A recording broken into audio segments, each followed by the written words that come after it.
আজকে আপনাদের সামনে আসতেছি। তো এই কথাগুলো অবশ্যই আশা করি আপনারা সবাই আমার কথাগুলো মনোযোগ দিয়ে শুনবেন।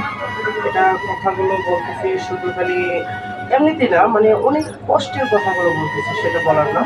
আমার কিন্তু ছোটবেলা থেকে মেয়ে হওয়ার কিন্তু অনেক ইচ্ছা ছিল, কিন্তু বাস্তবেই কিন্তু আমি মেয়ে হইতে এখনো পারিনি।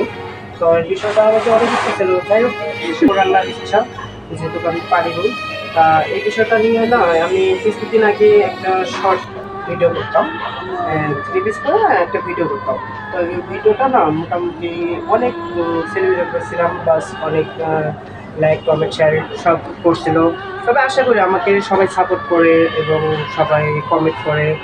আমার অনেক বন্ধু আছে, অনেক ইয়ে আছে। তো এই বিষয়টা হলো যে কিছু কিছু ছেলে আছে আমার কমেন্টে বলে, আপু আপনাকে নাকি অনেক সুন্দর লাগে। তাই আমি সত্যি বলতে কি, আমি আসলে মেয়ে না, আমি ছেলে মানুষই। বিষয়টা হলো যে এমন জিনিস যে কমেন্টে বলে, কিন্তু এটা তো বলা ঠিক না, তাই না? একটা ছেলে মানুষ তো একটা মেয়ে মানুষ হওয়ার কি ইচ্ছা হয়? হয় না। কিন্তু বিষয়টা হলো যে আজকে রাস্তাঘাটে চললে যে ভাবসাবগুলো দেখতে পাই, যে আমাদের জিন্সের প্যান্ট মেয়েরা পইরা চলে, আমাদের টাইপের গেঞ্জি ওই ছেলেরা পইরা চলে না। তো বিষয়টা হলো যে আমাদের পোশাক মেয়েরা পইরা চলে। তো এই কারণে আমি আজকে শাড়ি নিজে পরে আজকে আমি মেয়েদেরকে দেখাবো, যে যে দেখতি আমার যে যে আপু আমার এই ভিডিওটা দেখবেন, দেখলে অবশ্যই জানাবেন কমেন্টে যে এই ভিডিওটা আপনাদের জন্য কীরকম লাগছে।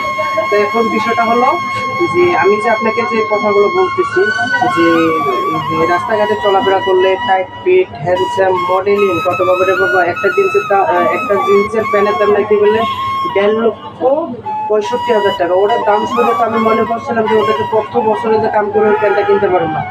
এই কারণে আমি তো ওই প্যান্টটা পরতে পারতেছি না, সিম্পল একটা 50 টাকা দামে শাড়ি পরে আপনার সামনে আসছিলাম।